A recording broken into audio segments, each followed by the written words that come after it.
Halo teman-teman semua, apa kabarnya kalian? Semoga kalian semua sehat-sehat ya. Jadi ini aku minta maaf berantakan ya. Ini udah sore dan aku tadi habis nyuci piring sama bantu ibu mertua sedikit potong sayur ya.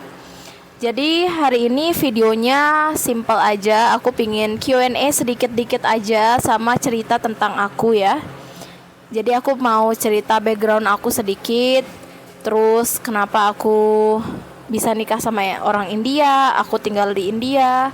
Terus sedikit tentang kultur atau budaya di tempat aku tinggal ini ya, di kampung ibu mertua. Jadi yang pertama itu tentang background aku ya. Jadi di beberapa videoku sebelumnya itu ada mungkin bercanda ya. Aku nggak tahu niatnya. Mungkin ada yang bilang, Mbak dulu ke India jalur apa gitu ya. Atau mungkin karena pekerjaanku berat di sini ya. Jadi banyak yang mengasosiasikan pekerjaanku itu sebagai asisten rumah tangga gitu ya. Dan aku nggak tersinggung teman-teman, karena menurutku asisten rumah tangga itu pekerjaan yang berat dan butuh skill ya. Dan aku ngerti konteksnya kenapa mungkin orang berkomentar seperti itu gitu ya. Mungkin karena pekerjaanku di sini dilihatnya banyak gitu ya. Terus jadi banyak yang berpendapat seperti itu gitu. Aku cuman sedikit mau bercerita ya. Jadi dulu aku sebelum kenal suami, aku tuh dulu aku kuliah dulu jurusan agroekoteknologi atau di pertanian ya. Tapi dulu aku lebih minatnya itu sebenarnya di sustainable agriculture atau pertanian berkelanjutan. Jadi dulu aku cukup passionate ya, cukup suka banget dengan bidangku itu. Aku juga sempat menjadi asisten dosen di beberapa mata kuliah, khususnya mata kuliah yang aku senengin ya. Jadi selain aktif di jurusanku di bidangku pertanian, aku juga dulu aktif di bidang sosial dan lingkungan. Aku dulu pernah bergabung dengan beberapa NGO atau non-government organization atau organisasi non-profit atau independen ya. Jadi dulu di bidang lingkungan, selain bidang lingkungan juga karena aku dari Lombok, tinggal di Lombok, jadi di sana itu ada organisasi yang membantu mencegah atau mengurangi pernikahan dini ya, karena di sana itu di beberapa daerah di Lombok itu angka pernikahan dininya cukup tinggi gitu. Jadi karena aku cukup aktif di bidang sosial dan lingkungan, aku dulu pernah mewakili Nusa Tenggara Barat sebagai delegasi untuk program pemerintah itu dari Kementerian Pendidikan ya, namanya itu PPAN atau Pertukaran Pelajar Antar Negara. Jadi di program PPAN itu banyak banget negara pilihannya teman-teman. Tetapi tiap tahun nggak selalu sama ya. Misalnya tahun ini tuh programnya ke Australia, tahun depan programnya ke Singapura gitu ya. Nah waktu itu program yang dibuka itu untuk perempuan ya. Jadi nggak selalu sama teman-teman tiap provinsi. Misalnya tahun ini provinsi misalnya Jawa Tengah dapatnya cuman untuk pria gitu ya. Tahun depan perempuan gitu ya. Waktu itu NTB dapatnya programnya itu ke Jepang dan untuk perempuan. Jadi aku daftar dan syukurnya aku lolos seleksi ya. Aku waktu itu mewakili NTB untuk program namanya itu dapatnya ke Jepang ya, nama programnya itu SEAP. Aku agak lupa kepanjangannya karena ini beberapa tahun yang lalu, tapi seingatku itu kepanjangannya adalah SHIP for Southeast Asian and Japanese Youth Program. Jadi itu tuh untuk pemuda ASEAN ya, pemuda ASEAN kayak Singapura, Malaysia, Indonesia, Kambodia, Brunei gitu ya.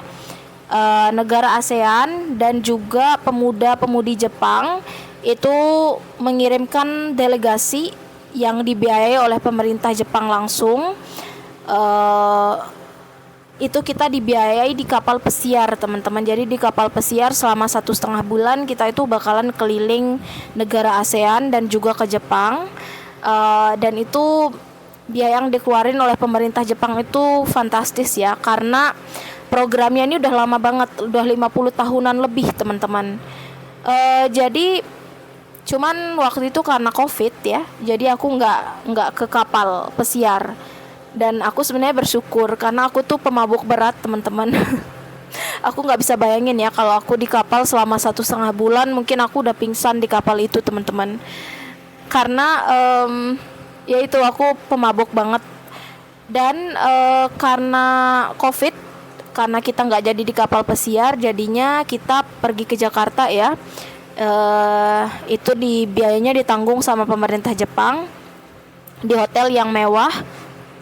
Jadi waktu itu semuanya ditanggung mereka ya. Jadi dari pesawat, terus pas udah di bandara itu kita dijemput ke hotel, terus di hotel itu semua fasilitasnya mereka membiayai gitu ya. Terus kita melakukan training lah gitu ya di Jakarta waktu itu selama beberapa hari, dan trainingnya itu bertemu dengan orang-orang penting karena kita adalah perwakilan dari Indonesia gitu ya. Jadi kayak diplomat gitu. Jadi kita semua dilatih gitu ya, mannernya gimana, attitude-nya gimana, terus secara pengetahuan gitu ya, geopolitik, segala macam itu kita diajarin ya selama training itu. Lalu setelah training itu kita balik lagi ke tempat masing-masing, karena konferensinya jadinya online ya, karena nggak jadi ke kapal pesiar. Dan itu pun selama online itu dari biaya internet semuanya itu difasilitasi oleh negara ya. Jadi itu dia. Selain pertukaran pelajar, aku juga pernah dulu, aku juga aktif di debat ya, debat bahasa Inggris teman-teman. Debat bahasa Inggris itu aku mengikuti beberapa lomba, dan aku juga pernah mewakili wilayah Bali dan Nusa Tenggara ke tingkat nasional. Jadi ini juga diadakan oleh pemerintah ya, namanya National, kita sebutnya NUDC, National University Debating Championship. Itu secara tim aku nggak menang, tapi aku dulu dapetin best speaker, first best speaker novice kategori. Itu aku dapat medali emas. Terus aku karena memenangkan beberapa lomba lain juga, dan secara nasional juga aku menang. Jadi aku dipercaya juga sebagai coaching ya. Dulu aku coaching debat bahasa Inggris. Aku ngelatih misalnya anak-anak SMA atau yang kuliah tapi yang semester awal gitu, yang persiapin untuk lomba. Itu aku coaching mereka, dan ya itu lumayan ya, itu bisa nambah uang jajan waktu kuliah. Terus kalau menang lomba juga kita dapat hadiah, itu juga uang jajan ya. Jadi pas di kuliah dulu aku cukup sibuk ya, organisasi, ngajar part time, terus aku juga ikut lomba gitu ya. Dan pas kuliah aku belum ketemu suami teman-teman. Tapi pas udah mau wisuda itu aku aktif sama aplikasi online. Jadi aplikasi online untuk belajar bahasa Inggris. Karena waktu itu pas aku kuliah, aku tuh sebenarnya cita-citanya dulu tuh pingin dapat beasiswa ke luar negeri ya. Karena di lingkungan aku, apalagi di dunia debat, itu banyak banget yang dapat beasiswa. Entah itu LPDP dari pemerintah Indonesia, ada juga beasiswa bergengsi dari Australia namanya AAS, Australian Award Scholarship, ada juga Fulbright dari Amerika. Pokoknya banyak banget seniorku yang dapetin bermacam beasiswa gitu ya. Jadi aku juga termotivasi. Nah, jadi aku waktu itu join aplikasi untuk belajar bahasa Inggris. Namun setelah wisuda itu aku merasa waktu itu aku udah gak bisa bergantung lagi dengan orang tua ataupun keluarga gitu ya. Aku mau mandiri dan tidak memberatkan siapapun gitu ya. Jadi setelah wisuda itu aku kerjanya part time. Waktu itu aku ngajar privat anak-anak kecil bahasa Inggris. Aku juga dari rumah ke rumah gitu ya ngajar bahasa Inggris. Dan waktu itu aku masih pingin teman-teman beasiswa. Aku waktu itu prepare juga gitu ya untuk beasiswa, tapi maaf maaf ya agak keselak tadi. Jadi aku juga pingin sebenarnya prepare untuk beasiswa. Cuman waktu itu aku dapat kerjaan full time, kerja dari rumah. Itu kerja corporate ya teman-teman. Jadi customer support, kliennya itu orang Australia. Nah, semenjak aku kerja di corporate itu ternyata memakan banyak waktu dan energi. Apalagi kalau kalian pernah kerja sebagai customer support, kalian pasti tahu ya, kita jadi customer support itu mendapatkan semua amarah dari customer, caci maki itu semua dikasih ke kita ya. Jadi secara mental itu capek banget teman-teman. Dan aku harus duduk selama 9 jam depan laptop, itu juga capek, menguras energi secara fisik ya. Jadi setelah kerja aku gak ada energi untuk belajar atau mempersiapkan hal lain gitu. Jadi keinginan aku untuk beasiswa itu udah mulai pudar ya. Dan aku juga merasa sepertinya untuk mendapatkan beasiswa saat itu sudah tidak terlalu relevan untuk karir aku, karena aku kerjanya di bidang corporate yang dimana itu berbanding terbalik banget sama jurusan aku di bidang pertanian gitu ya. Jadi aku nggak ada pengalaman di bidang pertanian, jadi aku juga bingung korelasi nanti kalau aku belajar lagi sama karirku tuh gimana gitu ya. Waktu itu aku mikirnya kayak gitu. Dan secara kualifikasi, kalau kita mau cari beasiswa, dapat beasiswa teman-teman, kan kita dulu tuh punya sertifikat ya semasa di kuliah, menang-menang lomba, ikut konferensi segala macam, itu dapat sertifikat. Dan sertifikat tuh memiliki masa berlaku. Jadi waktu itu aku udah ngerasa kayaknya sertifikatnya tuh udah mau expired ya. Jadi aku ngerasa peluang untuk dapetin beasiswa itu udah semakin kecil gitu. Dan pas aku ketemu pasanganku, itu kan aku ketemunya setelah wisuda ya. Sebenarnya pasanganku, suamiku ini sangat suportif ya. Dia mendukung aku untuk mengejar beasiswa, untuk meraih potensi terbaikku. Cuman ya waktu itu karena aku juga harus kerja dan uang juga penting ya teman-teman, secara finansial juga aku butuh kerja gitu. Jadi aku tidak mengejar beasiswa itu gitu. Terus lanjut pertanyaan juga, itu aku udah jawab ya tadi. Aku ketemu suamiku tuh di aplikasi online belajar bahasa Inggris teman-teman. Di situ aku ketemu suamiku. Dan aku mau jawab pertanyaan juga. Ada yang bilang, kok aku mau sih ke India gitu ya, hidup susah-susah.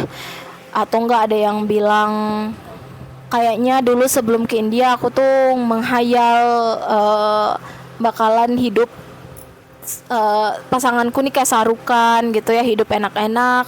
Atau ada juga yang bilang ke aku, mungkin aku tuh nggak apa-apa hidup susah-susah, yang penting dapetin orang luar gitu ya, karena kalau dapetin orang luar mungkin ada kebanggaan tersendiri gitu. Adalah komen seperti itu ya, yang dimana menurut aku ya itu hak mereka, itu hak kalian memiliki pandangan atau perspektif apapun terhadap video yang aku tampilkan, itu hak kalian semua ya. Kalau menurut aku sendiri, secara perspektif aku tuh nggak pernah menghayal teman-teman. Aku nggak pernah, sebelum ke India aku nggak pernah menghayal aku bakalan hidupnya enak-enak, bakalan leye-leye gitu ya, suamiku banyak harta, bergelimang harta. Aku nggak pernah menghayal seperti itu. Dan sebelum aku memutuskan untuk menjalin hubungan sama suamiku, kami berdua udah jujur ya, udah transparan gitu tentang kehidupan kami yang sebenar-benarnya gitu. Jadi suamiku nggak ada menjanjikan apapun ke aku, dia jujur ini hidupku, aku pun begitu, dan kami menerima diri kami apa adanya ya. Jadi dan juga kalau ada yang bilang kok aku mau sih hidup susah-susah di sini gitu ya, menurutku standar susah tiap orang itu beda-beda ya teman-teman. Dan juga menurut aku sendiri secara pribadi, tiap manusia itu memiliki kemampuan untuk beradaptasi gitu ya. Jangankan pindah ke luar negeri ya, kita di Indonesia aja pindah kota atau pindah kosan, pindah kontrakan itu banyak banget yang harus kita adjust, sesuaikan lagi, dan juga beradaptasi gitu ya.